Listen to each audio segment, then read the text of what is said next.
Hola, soy Felipe Núñez, entrenador de fútbol, exfutbolista, y lo quiero invitar a un nuevo capítulo de El Reino Fútbol.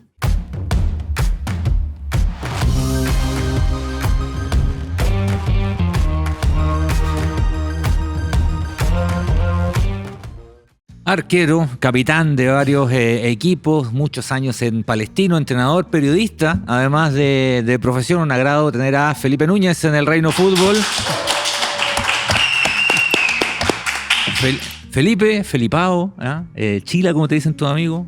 ¿Por dónde partimos, Felipe? Así es. No, primero contento por la invitación, así que queremos pasarlo bien, que la gente disfrute el programa y de los tres apodos, cualquiera cabe en este sentido, y de hecho hay uno que es de mis amigos de la villa, que me apodaron el Ligua. ¿El Ligua? El Ligua Puebla. ¿Y por qué te decían el Porque Ligua? cuando jugábamos baby fútbol contra otras villas, a mí me gustaba jugar adelante. Sí, pues.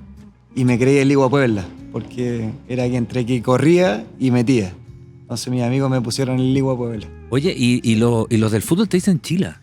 Por Chilaver, ¿no? Sí, eso ya fue cuando ya empecé a entrar a las divisiones menores de Colo-Colo, y justo coincidió el año 94 con uno de los mejores periodos del Vélez de Chilaver, y en ese tiempo consumía mucho fútbol argentino y tomé como referencia al paraguayo por todo lo que él representaba con su carácter, el temperamento que tenía al momento de jugar, y creo que eso me llamó mucho la atención de él.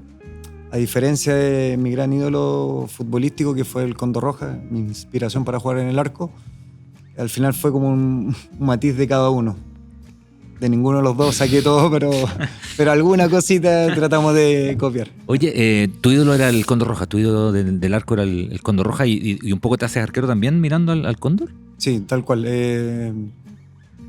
La primera vez que me llevaron al estadio fui al Estadio Nacional a ver un Colo-Colo Iquique. Recuerdo, tiene que haber sido el año 85, diagonal, norte, y todo el mundo habla del Cóndor Roja. Y de ahí que he flechado con el arco. Ya de chiquitito me acuerdo que me ponía el arco porque jugaba con mis hermanos mayores, típico que mandaban al que no quería jugar adelante o al que no tenía las condiciones. Y me empecé a acercar al arco, y después cuando fui al estadio que flechaba con el Cóndor Roja, y Cóndor Roja, y fue como una obsesión de niño, y después tuve la fortuna de ya con un poquito más raciocinio ver sus partidos. Me tocó justo el periodo de las clasificatorias aquella de Italia 90, que terminó con el desenlace que ya todos sabemos. ¿Tú naciste en Venezuela, Felipe? Yo nací en Venezuela, más toda mi familia es chilena. Toda mi familia es chilena, excepto una prima que nació en Brasil, que fue una historia familiar muy parecida. Ellos emigraron a Sao Paulo, nosotros fuimos a Caracas, y de los hermanos soy el más chico y me tocó nacer en Caracas, pero en suma, entre las idas y vueltas de Caracas a Santiago, tengo que haber vivido un total de 9 años, de los 46 que hoy día tengo. ¿Cómo fue? ¿Tenéis recuerdos de ese periodo? Sí, claro. ¿Tu familia por qué se va a Venezuela? Sí, bueno, en ese tiempo estaban un poco inversos los papeles, lo que hoy día pasa con la venida de los venezolanos, que los chilenos tampoco fue así en tanta cantidad como ha sido ahora al revés. Pero sí, en esos años, después del 73, mucha gente emigró a distintos lugares, y uno de esos destinos fue Venezuela. En el caso de mi papá no fue por un tema político, sino por un tema de opciones laborales, de gente conocida que lo invitaron a ir a Caracas, y bueno, les gustó. Era un país, en esos años era muy atractivo, por lo que cuentan mis viejos. Yo el recuerdo que tengo ya fue en la última etapa, antes de venirme en el 91, que de hecho yo comencé a jugar fútbol allá. Allá se da muy fuerte el campeonato juvenil, de divisiones menores, era muy fuerte, pero no era a nivel de cadetes como acá con los clubes, sino que eran los clubes de colonias. El centro portugués, el centro ítalo, la hermandad gallega, el centro español. Se jugaba mucho a nivel de extranjero, la colonia chilena, peruana, argentina. Entonces todos tenían equipos, pero eran extranjeros los que en ese tiempo jugaban fútbol e invitaban a sus hijos a hacerlo. Y fueron mis primeros años jugando por el colegio, y ahí fui dando ya como esa cercanía, ya entrenando 3 veces por semana, ya con un régimen más de fútbol. ¿Y te costó la vuelta a Chile? ¿Te costó acostumbrarte? Era de chico, pero no sé, ¿te costó? El último regreso fue a los 11 para 12 años. No me costó nada porque nosotros veníamos. De hecho, me tocó venir de vacaciones solo. Me acuerdo que me mandaban con el sobrecito, sí, acá, claro, de un menor de edad, eso, y viajaba, claro. Entonces siempre nunca estuvimos distanciados, a pesar de que en esos años no estaba el tema del WhatsApp, ni mucho menos como para ver, pero sí estábamos seguidos viajando a Chile. No me costó, estaba toda la familia acá, mis primos, mis tíos, abuelos, y la última vez que vine en el colegio, nada, me aceptaron muy bien. Al principio me decían el venezolano porque tenía algunas palabras que traía pegadas, pero rápidamente ya me mimeticé con lo que eran mis compañeros, y que en ese tiempo era raro encontrar gente de afuera. Nadie venía a Chile, era muy raro que viniera, menos a estudiar en ese periodo, pero bien, nunca tuve problema en ningún sentido. Sí. Más bien siempre fui más de acá que de Venezuela. Oye, Felipe, ¿y cuándo llega a Colo-Colo, no? O sea, porque empiezas en Colo-Colo. A Colo-Colo llego casi en forma fortuita, porque yo cuando llego a Venezuela, yo veraneaba en la playa en Consistorial, en el litoral central. Y ahí siempre jugábamos, y gente que me había visto jugar la primera vez me llevaron a probar a Palestino, a Unión Española, perdón. Justo me habían dejado entrenar. Después hicieron unos arreglos en Santa Laura, año 93, por ahí. Y a todos los que estábamos probando nos dijeron que volviéramos como en marzo. Después cuando volví me dijeron que ya no habían pruebas. Entonces después otro amigo me dice, vamos a probarnos a Palestino, que hay pruebas en Palestino. Entrenan en las canchas de tierra del Estadio Nacional. Y en esa segunda prueba, justo dicen, esta talla es muy buena porque prueban a todos dicen arquero 79, 80, 78, y dentro del grupo se levantan todos grandotes, con guantes, con buzo, todos bien equipados. Yo andaba con unas bermudas y uno andaba sin guantes. Y los veo a todos medio grandes, como muy preparados, y después dicen, no levanto la mano, y después dicen lateral izquierdo, y levanto la mano como el lateral izquierdo. Y dentro de esa prueba me dejaron como citado en 5 ocasiones más. Y uno de esos era un amigo de la playa. Bueno, en definitiva, el siguiente corte dejan a mi amigo en la playa, dejan a 3, solamente como ya para seguir el proceso. A mí me limpian. Y después de eso pasan unos meses, y justo la esposa de mi papá me dice que por qué no voy a probar a Colo-Colo si en ese tiempo yo era colocolino. Así que agarro un día la mochila y me fui. No había prueba, nada. Me agarré la mochila, ropa de colegio. Del colegio me voy para allá, y justo preguntando me dicen que no habían pruebas. Pero me topo con Gualo Míguez. No sé si... Gualo Míguez, sí. El gran Gualo Míguez. Sí, tuve la fortuna de encontrarme con él, porque veo a la persona con buzo y me acerco y le digo que me quería probar. Nunca me voy a olvidar, me queda mirando y me dice, ¿y de qué jugáis? Me dice. Y le digo, arquero. Me dice, ¿arquero con ese porte? Me dice. Y le digo, sí, ¿y atajáis o no atajáis? Y le digo, yo creo que sí. Me dice, bueno, no hay prueba, me dice, pero solamente por haber venido hasta acá, me dijo, ven mañana con tu categoría. Y así empecé a entrenar. Me dejaron con el grupo B, y de poquito a poco me fui ganando un espacio. El arquero que era titular de esa serie va a una gira a Italia con una serie mayor, deja un cupo, el tercer arquero vuelve a Mulchen, que estaba en pensión porque la abuela había enfermado. Así que justo entro ahí, me registran, y ahí no paré más en divisiones menores. Eso fue el año 94, y estuve en Colo-Colo, bueno, con paréntesis a préstamo hasta el momento de la quiebra. Claro, un buen rato. Estamos haciendo Reino Fútbol, recuerden, y recuerden también, ¿no? Suscribirse a nuestro canal de YouTube, en donde estará esta conversación y todas las conversaciones que estamos realizando en Reino Fútbol, y todos los programas que hacemos a través de Minuto 90. Hablaste del Cóndor Roja, hablaste de Chilaver. Chilaver tenía la característica de que le pegaba muy bien a la pelota, ¿no? Hiciste un gol de tiro libre, por ahí lo vamos a compartir, jugando por Fernández Vial. Jugando por Fernández Vial hiciste un gol de tiro libre. La pegada la entrenaba, y ¿cómo fue eso? Porque no era tan habitual que los arqueros tiraran tiro libre en aquel tiempo, ¿no? No era tan habitual. Siempre me gustó pegarle a la pelota. Me gustaba jugar adelante también. Mira, ahí está el gol. A ver, cuéntalo tú. Bueno, yo siempre me quedaba pateando con los delanteros. Siempre hice muy buena onda con los goleadores en divisiones menores. Siempre tuve muy buena onda. De hecho, mi mejor amigo, que es como mi hermano Sebastián González, que también hizo goles en algún periodo de su carrera en México también. Bueno, y me quedaba pateando en ese tiempo con Vizcaizacú y con Villalobos, tiro libre, que estaban también El Grillo Vizcaizacú. Y un día el uruguayo, el técnico, el Tato Ortiz, me dice, che, vos le pegás bien a la pelota. Me dice, ¿te animaría a patear en un partido? Y dije, yo pensé que me estaba bromeando. No, me dijo, de verdad, sigue practicando que en cualquier momento te doy la oportunidad. Bueno, y ese día estábamos jugando contra San Felipe, que era el puntero de la categoría. Estábamos jugando en el Collado antiguo. Y el partido no estaba, y de hecho yo practicaba el tiro libre más frontal, más cerca del área. Y de repente cobran la falta y y el central me dice, el profe dice que vaya ahí todo patear el tiro libre. Y cuando veo que está lejísimo, me dice el sordo. Dije, no quería ir a patear de tan lejos. Y el profe me empieza a gritar, anda tú. En definitiva, él me termina forzando a patear. Cruzo la cancha, ya iba lanzado. Y cuando pongo el balón, me acuerdo, me empiezan a putear todos los de San Felipe. En ese tiempo estaba, qué sé yo, Rocco, me parece que estaba el Manteca. Corbalán era el arquero, Lucho Corbalán. Y cuando pongo el balón y veo la barrera, entre las puteadas que me pegaban los rivales, los gritos y todo, veo el arco y lo veía lejísimo. Y yo siempre practicaba pegarle colocado arriba de la barrera. Claro. Entonces cuando veo, dije, la cancha media mojada, no sé si se ve la imagen. Sí.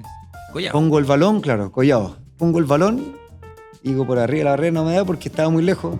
La iban a agarrar y me iban a encontrar a atacar. Entonces dije, veo que justo Corbalán se pone como pensando que le iba a pegar por arriba de la barrera. Y ahí dije, como tenía buen empeine, traté de pegarle, de agarrar un poquito comba, pero fuerte. Y bueno, salió el gol, así que... Golazo. Salió golazo. ¿Y después te putearon de vuelta, no? ¿San Felipe los jugadores? No. Me putearon antes de patear el tiro libre, pero después ya... De hecho, en la imagen ahí se ve que se quedan todos mirando como diciendo, ¿y no hizo el gol esto? Pero estuvo bueno. Como anécdota bien, y después tuve la oportunidad también contra Melipilla, sí, de patear ahí en la cancha Melipilla. Y un par de tiros libres más, en Palestino pateé uno, contra la U de Conce, y en un partido amistoso contra la U, ahí y que se lo hice. Ahí estábamos con Emiliano Astorga y también me dio la confianza para patear. Y después en partido no se volvió a dar como para haber replicado aquel gol. Oye, la gente te recuerda muchísimo por tu paso por Palestino, ¿no? Tuviste diferentes pasos y qué sé yo, pero en Palestino estuviste una década. O sea, en Palestino, que era un Palestino distinto al de hoy, ¿no? Que hoy día Palestino es un equipo copero, un equipo que está bien, un equipo que invierte, pero te tocó otra realidad.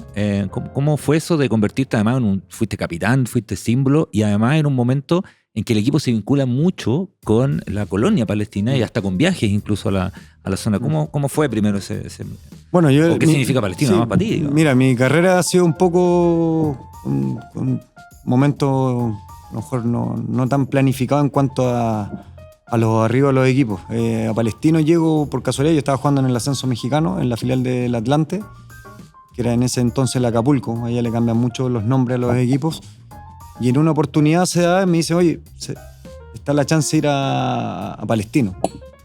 Justo post-quiebra, los equipos chilenos le empezaron a dar mucho tiraje a los jugadores jóvenes, fueron quedando de lado un poco la camada más antigua.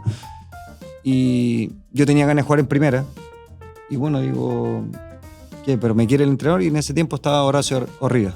Dice, no, que el entrenador es el que dio el visto bueno para que tú vengas y todo. Dije, vamos a Chile.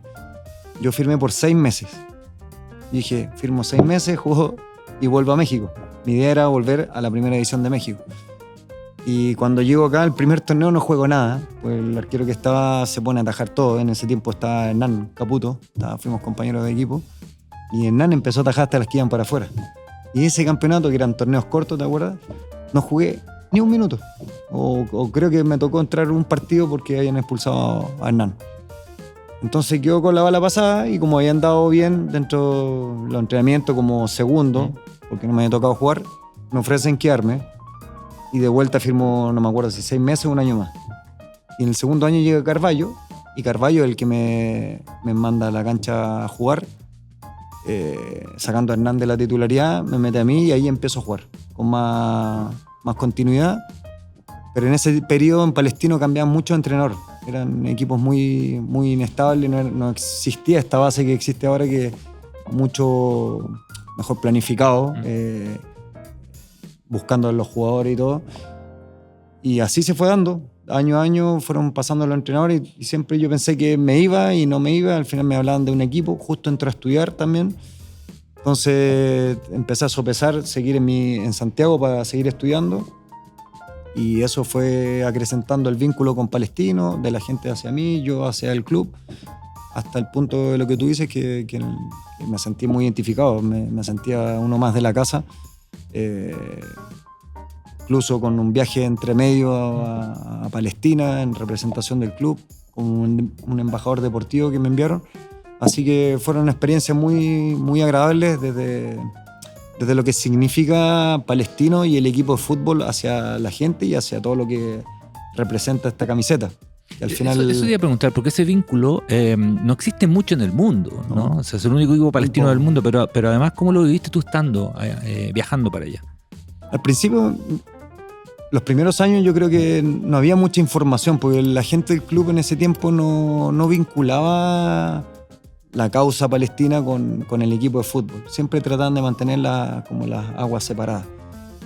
Y después ya cuando se fue dando estos temas a nivel global, comunicacionalmente, ya el club empezó a generar cierto lazo. Y me acuerdo que creo que el punto de inflexión, a lo mejor me podrán corregir o no la gente del club, se da cuando nosotros llegamos a la final del 2008. Cuando llegamos a final, recuerdo que en Palestina, en la ciudad cristiana, en este caso Bet Yala, donde provienen casi todos los palestinos de aquí de Chile, Bet Yala, Belém, pusieron pantalla gigante para ver la final. Partido, sí. Entonces, después de esa final contra Colo-Colo, ellos envían una invitación al club para que fuéramos en representación del club de fútbol. Y ahí empieza, como se reactiva todo este vínculo con el club deportivo y la gente allá de Palestina. Y creo que de ahí no paró más. Después del año siguiente o los 2 años después, me acuerdo que se nos ocurre pintarnos el mapa con henna. Algunos se lo pintaron acá, los que juegan con brazos partidos en La Pintana, si mal no recuerdo. Y de ahí también se generó todo un revuelo porque salió en todas partes. Después el mismo logo lo pusieron en la camiseta. ¿En la camiseta? Y ahí se fue generando una bola que después fue agarrando de la mano con lo deportivo, Palestino metiéndose a copas internacionales. Y hasta el día de hoy, que ya hoy tú ves camiseta de Palestino en todo el mundo. Tuve la fortuna de ir al Mundial pasado en Qatar y me encontraba con muchos hinchas árabes, que eran de otras nacionalidades, que andaban con la camiseta de Palestino, o europeos incluso. En Palestino tenía además unas vestimentas bien particulares, que alguna vez hicimos una y lo compartimos contigo, y tenemos algunas de esas, ¿no? Porque tenía ahí un estilo muy... Jugabas con buzo, jugabas con gorro. Algunas pintas malísimas, pero en ese tiempo no era tan... no habían tantas redes sociales como ahora. Pero, a ver, por ejemplo, vamos viendo... Esa estaba buena. Esa, si no me equivoco, sale el Cóndor, Chila y Cerati. Los 3 que tuve referente en el periodo. ¿Las diseñabas tú, Felipe? ¿Ah? Sí, yo mandaba la idea y el taller de un amigo me las confeccionaba. Se hicieron bien populares, bien estrafarias. Esta es un poquito más clásica, ¿no? Sí, esa fue más clásica, esa fue imitando una camiseta que usó el Cóndor Roja. Eso te iba a decir, ¿es Cóndor Roja esa camiseta? Cóndor Roja tenía una camiseta parecida a esa. Sí. Y bueno, con el mapa de la Palestina histórica. Jugando con buzo, además, ¿no? Sí, con buzo. Esa es la parecida anterior, con el Cóndor ¿no? Roja, sí. Ahí, bueno, estaba Cóndor Roja, Chilever. Oye, y el Felipao también, en esa. Sí, que fue justo cuando empezaron las páginas web. ¿Ya? Estaba estudiando periodismo y me acuerdo que había abierto una página que escribía columnas, que se iban relacionadas al puesto del arco. Y era felipao.com, que después ya dejó de existir. Esa es Cuchufleta. Esa de alguien la hizo, pero esa no fui yo. Oye, pero sí jugabas con Cerati, jugaste harto con Cerati me imagino por afición, ¿por qué fue? Sí, desde chico mis bandas favoritas, bueno, la música con la que crecí fue la de Soda Stereo, después Cerati y Metallica también, que eran un poco de los nuestros. géneros distintos, pero... En el camarín no sonaba tanto, no sonaba. Y ahí para atrás, pegado. Con suerte ponían Persiana Americana, pero poner Metallica era cuando me subía al auto, ¿no? Oye, o el audífono antes de ir al partido. Me acuerdo que en Argentina te hicieron notas incluso con lo de Cerati y todo, ¿no? Sí, es que justo, bueno, coincidió, se da una anécdota muy extraña también, que cuando ven una publicación que salió con la camiseta, Sí. me contactan vía Facebook, una persona me empieza a escribir y me dice, oye, muy bonito el gesto, Bueno, para resumir, él era muy cercano a Estela Cerati, a la hermana de Gustavo, y me dijo Estela, él me dice, Estela quedó muy emocionada porque había salido una nota y todo el tema, y él se la había enviado. Ellos argentinos, yo no los conocía, los tenía en Facebook, pero no los conocía.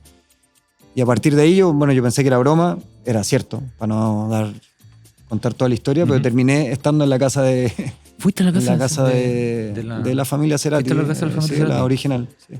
Que para ti como fan además de haber sido Sí. potente, digamos, ¿no? Sí, claro, estuve con Lilian, con la señora, la mamá de Gustavo, con Estela.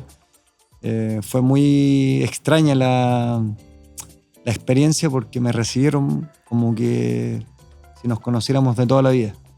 Y cuando estuve con ellos me sentí como que si nos conociéramos de toda la vida. Y era la primera vez que los veía en persona. Yo había ido, se suponía, a entregarle una camiseta, a saludar a doña Lilian, y nos quedamos, no sé, me citaron a las 4 de la tarde, una tarde de lluvia bonaerense, y nos quedamos hasta como las 8 de la noche conversando. Quedamos ahí en la cocina, que ellos tenían como típicas casas ñuñoínas de 2 pisos, y la cocina tenía como un área común, que era como el núcleo del segundo piso. Bueno, y ahí al final compartimos experiencia. Nada, fue un momento muy, muy lindo, muy sublime, y por el cariño y el afecto que se fue generando, y hasta el día de hoy mantengo contacto con Estela porque ya la mamá está un poquito más delicada de salud y ya tiene varios años ya. De hecho, ellos se cambiaron de casa. Qué gran historia, qué gran Sí, historia. sí. Hay algunas fotos de unas vestimentas con buzo. Claro, se ocupa menos el buzo ahora, ¿no? Casi nada. Casi nada. Esa pinta era malísima, ahora la veo con jockey, cualquier cosa, buzo. Era medio supercampeones, ¿no? Mira, Esa, por ejemplo. esa pinta es malísima, hoy día la veo. Y en ese tiempo, de hecho, mis hijos se ríen hoy día porque me dicen, papá, ¿cómo usáis el pelo así? Ese tiempo se usaba un poco el choco. Sí, pues se usaba un poquito. Entonces tenía como corto acá y largo el choco. Ese, malísimo. Pero supercampeones todo el rato. Sí. Richard Textex y todo. Exacto. Pero... esa imagen, imagínate, estábamos jugando contra el Chaco. En ¿Ya? ese tiempo que todos los torneos teníamos que defender la permanencia, porque Palestino era más de eso que Copa Internacional en ese periodo. Y ese partido, si nosotros empatábamos o ganábamos, zafábamos de entrar a la liguilla y jugamos contra el Chaco. Y fue un penal casi en el minuto 90 que lo patea a Paredes, que no fallaba nunca. Y lo falló ese día. Entonces lo celebramos como que si hubiese sido la final del mundo. Pero todo Sí. el rato. Oye, Sí. Felipe, estudiaste periodismo, además te recibiste, eres titulado, ¿no? Sí. ¿Por qué te dio por estudiar periodismo? ¿Qué, no sé, vocación, acercamiento tenías? ¿Lo querías también un poco después para tu futuro? Sí, el tema de las comunicaciones siempre me llamó la atención. Me llamó la atención el periodismo desde cuando estuve en Colo-Colo. Cuando paso de juvenil al primer equipo, fue el año 98, 97, las primeras citaciones, 98 ya más.